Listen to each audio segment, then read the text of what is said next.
Hello student, ये chemistry in everyday life का video number 3 है। लास्ट वीडियो में हम डिस्कस कर रहे थे आंटा एसिड के बारे में कि प्रति अम्ल किस तरीके से हमारी बॉडी में काम करता है। तो हमने देखा कि जो आंटा एसिड है वो सभी के सभी जो है हमारे स्टमक में एसिड को कम करने के लिए उसका यूज़ किया जाता है। एसिडिटी को कम, जब एसिडिटी हो जाती है तो हम आंटा एसिड जैसी दवाइयों का यूज़ करते हैं। क्लियर।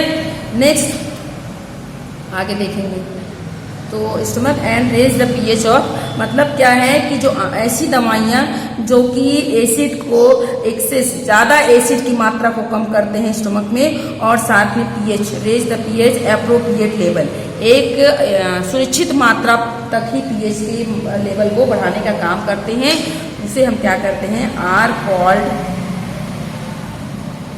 कॉल्ड एंटा एसिड, इसे हम प्रति अम्ल कहते हैं। क्लियर। इसके अलावा इसको हम कह सकते हैं कि आंटा एसिड का यूज करते हैं टू ट्रीट हाइपर एसिडिटी।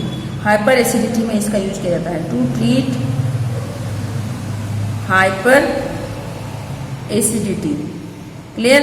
तो हाइपर एसिडिटी में, हाइपर का मतलब है अधिक, एसिडिटी अधिक एसिड की मात्रा का हो जाना। जब एसिडिटी ज़्यादा हो जाती है तो हम जो है उसके ट्रीटमेंट में आंटा एसिड का यूज करते हैं। अब आंटा एसिड की जितनी भी दवाइयाँ हैं, आंटा एसिड की कैटेगरी में जो भी मतलब प्रति अम्ल के रूप में जितने भी ड्रग्स हैं, उन सभी में या तो कार्बोनेट होगा या बाइकार्बोनेट होगा या हाइड्रोक्साइड का सॉल्यूशन या टैबलेट फॉर्म में वो यूज किए जाते हैं। तो कहने का मतलब सिंपल सा है कि calcium carbonate, sodium carbonate, magnesium hydroxide या aluminium hydroxide used in the form of tablet या फिर एक्वस सॉल्यूशन। क्लियर। तो आगे हम नेक्स्ट हमारा है दैट इज कैल्शियम, मतलब जितनी भी आप कोई भी एसिडिटी से या एसिड को कम करने वाली कोई भी दवा आप यूज करें, एसिडिटी में जो भी दवा आप यूज करें, एक बार आप उसको देखें कि उस पर क्या लिखा हुआ है, तो आप देखेंगे उसके कॉम्पोजिशन में आपको इनमें से कोई ना कोई जरूर मिलेगा। कैल्शियम कार्बोनेट या तो कार्बोनेट होगा या बाइकार्बोनेट होगा या कोई ना कोई हाइड्रोक्साइड होगा। क्लियर। तो calcium carbonate, sodium bicarbonate, calcium carbonate या सोडियम बाइकार्बोनेट, या कह सकते हैं आप मैग्नीशियम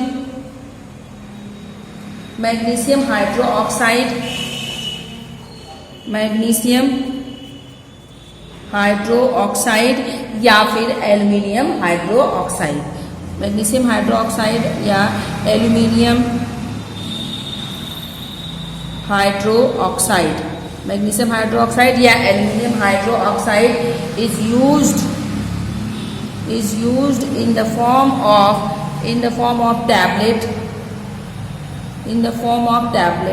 टैबलेट के फॉर्म में, टैबलेट्स या फिर एक्वस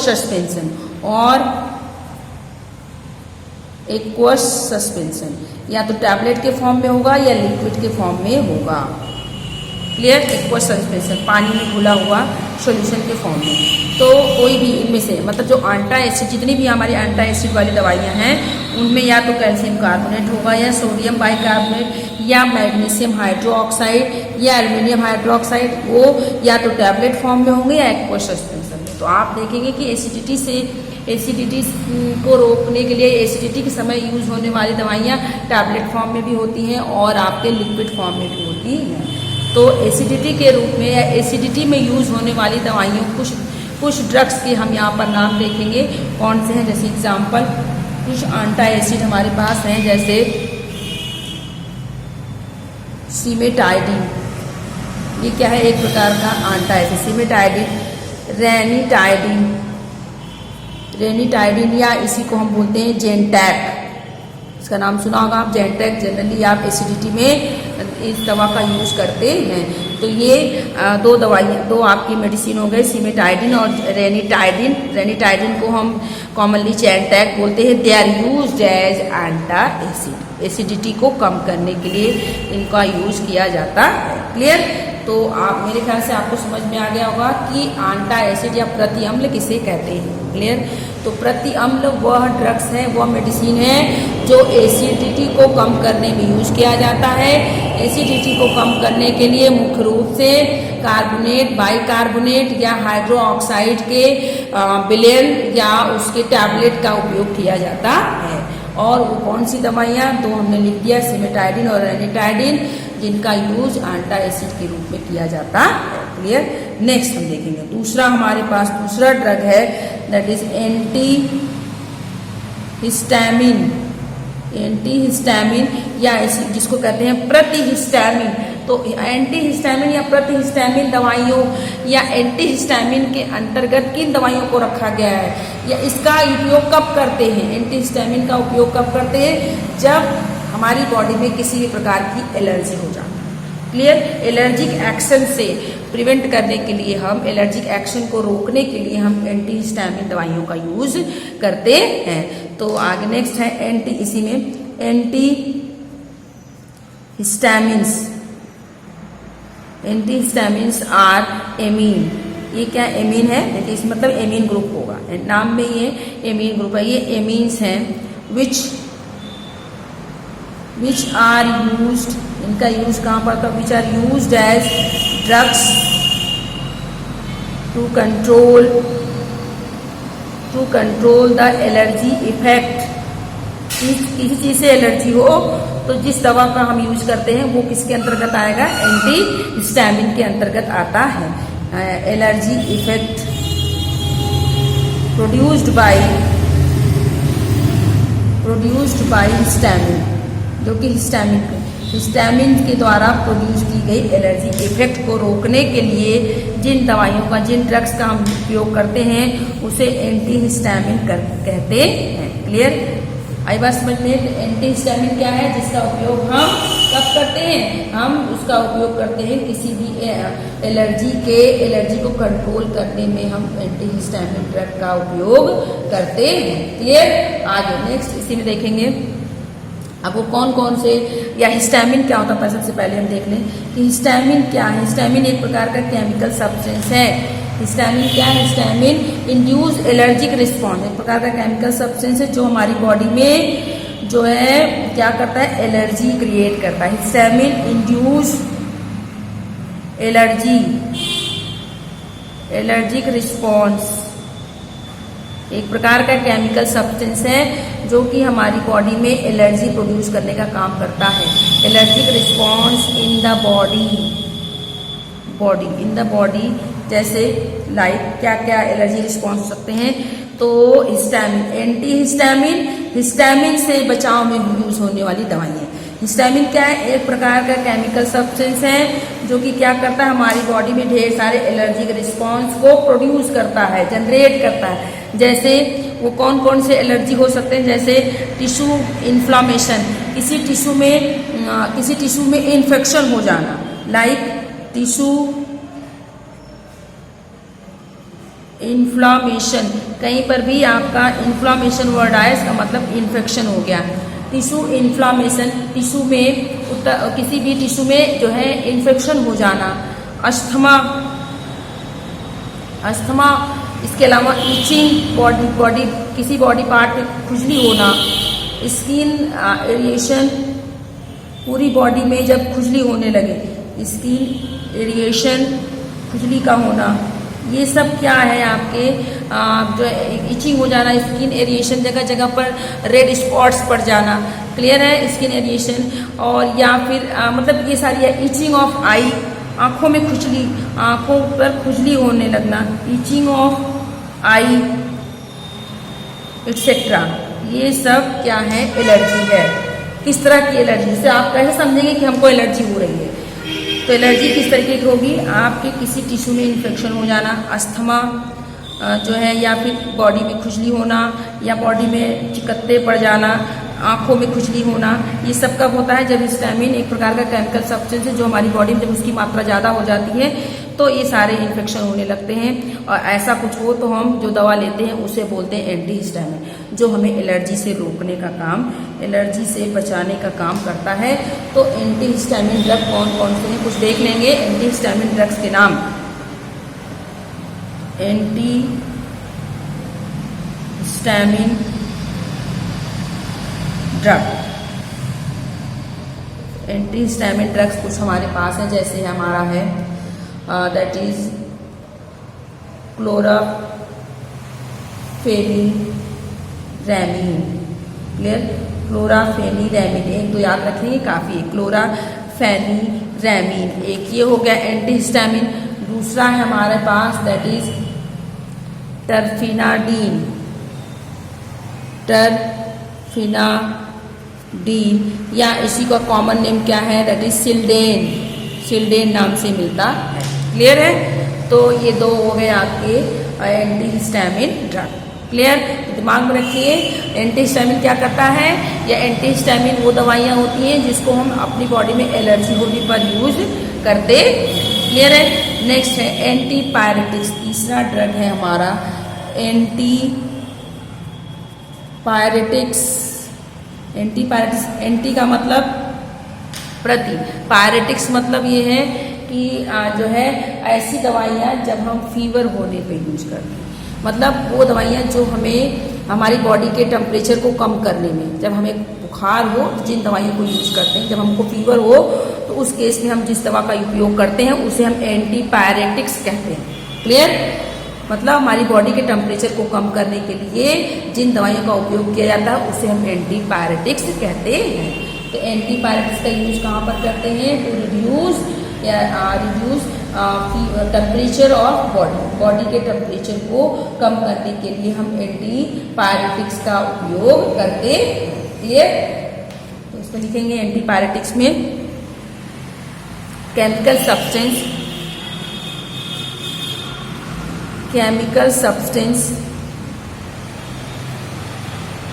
which are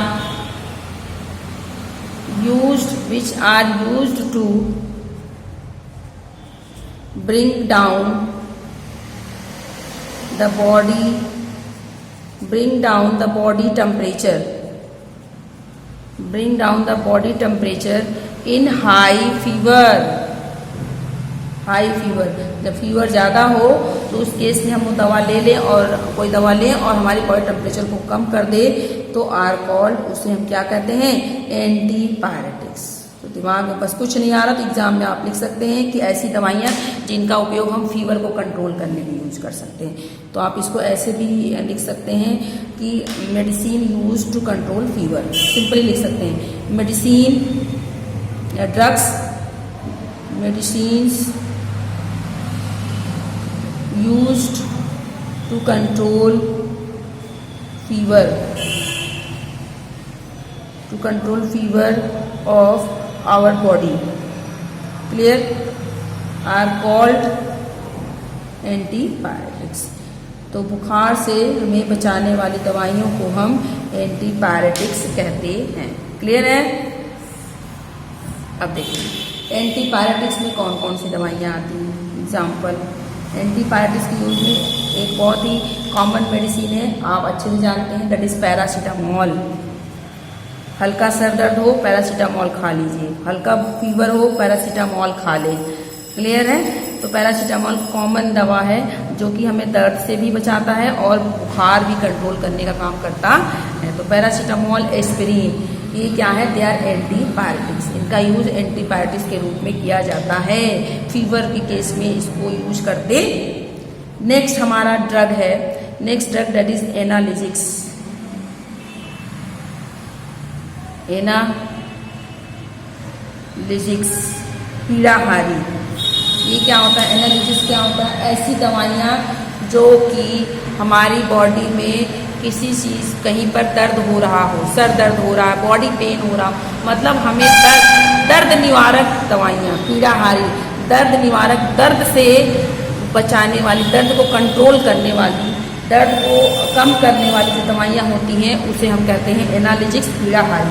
तो एनाल्जेसिक्स क्या है? वह दवा, वह केमिकल सब्सटेंस है जिसका यूज हम करते हैं दर्द से बचने के लिए, दर्द से आराम पाने के लिए, दर्द को कम करने के लिए। तो chemical substance, chemical substance used for relieving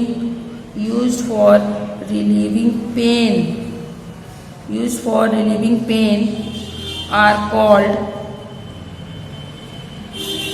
analgesics.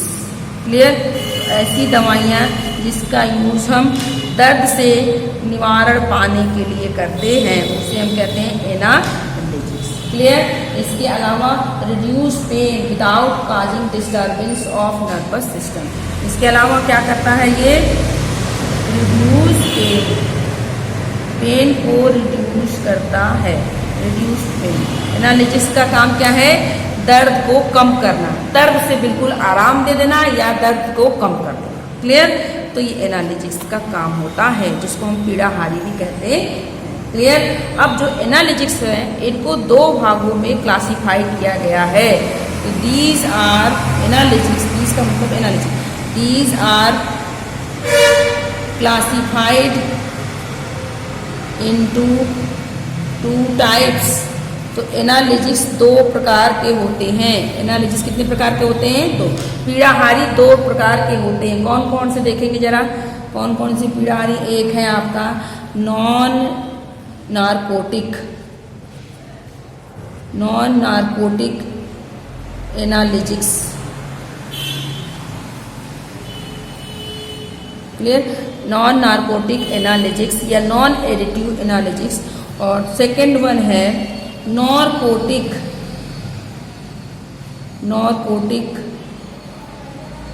Analgesics. मतलब एक आपका है नॉन नार्कोटिक पीड़ाहारी, दूसरा नॉर्कोटिक पीड़ाहारी। तो नॉर्कोटिक और नॉन नार्कोटिक का मतलब, एक नॉर्कोटिक एनालिसिस मतलब जो नशीला हो, नशीले या नशीला पीड़ाहारी, और जिसके अंदर ऐसा पीड़ाहारी जिसको खाने से हमें नशा नहीं होता, जो कि हमारे नर्वस सिस्टम को इफेक्ट नहीं करता है। तो नॉन नार्कोटिक एनालिसिस जो है नर्वस सिस्टम को इफेक्ट किए बिना ही हमें पेन से, दर्द से बचाने का काम करता है, दर्द को कम करने का काम करता है। लेकिन नार्कोटिक एनाल्जेसिक्स जो हैं ये ऐसे पीड़ाहारी हैं जो कि हमारे ऊपर हावी हो जाते हैं, हमारे नर्वस सिस्टम को इफेक्ट करते हैं। इनमें एक मतलब इन दवा अगर हम रेगुलर खाएं तो हमें इन दवाइयों को खाने की हैबिट पड़ जाती है, हैबिट फॉर्मिंग दवाइयाँ हैं ये। तो दो हैं आपके एनालिसिस, पीड़ाहारी दो होते हैं, एक नॉन नार्कोटिक एनालिसिस, एक नार्कोटिक एनालिसिस। तो नार्कोटिक एनालिसिस ऐसे होता है जैसे हमको दर्द हो रहा है, हमको कुछ ऐसी बीमारी है हमारे पास कि हमको दर्द हो रहा है, बिना उस दवा को खाए हमें आराम नहीं मिलेगा। हमें उस दवा वो दवा हमारे नर्वस सिस्टम पे इस तरीके से हावी हो जाती है कि दर्द होने पे हमको वही दवा ही चाहिए। उस जब मेडिसिन को हम लेते हैं तभी हमें उस दवा से रिलीफ मिलता। लेकिन जो नॉन नार्कोटिक एनाल्जेसिक्स हो तो इसको हम कॉमनली यूज करते हैं, ये हमारे नर्वस सिस्टम को इफेक्ट नहीं करते। तो ऐसे एनाल्जेसिक्स जो कि बिना नर्वस सिस्टम को इफेक्ट किए पेन को कम करने का काम करें, और एक ऐसी दवा जो कि नर्वस सिस्टम को डिस्टर्ब करके जो है हमारे पेन को कम करने का काम करे। तो इस तरीके से एनाल्जेसिक्स पीड़ाहारी आपके दो टाइप्स के हो गए। तो पहला हम डिस्कस करेंगे वन बाय वन। फर्स्ट है हमारा नॉन नार्कोटिक, एक नशीला है और एक नशीला नहीं। तो नॉन नार्कोटिक जो है ये नशीले नहीं होते हैं, एडिक्टिव नहीं होते हैं, हैबिट फॉर्मिंग नहीं होते हैं। तो non narcotic analgesics are not habit forming, ये हैबिट फॉर्मिंग नहीं होते हैं, और reduce pain without causing disturbance of nervous system.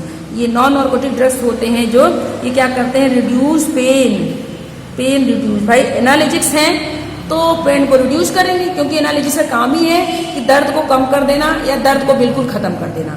तो रिड्यूस पेन विदाउट कॉजिंग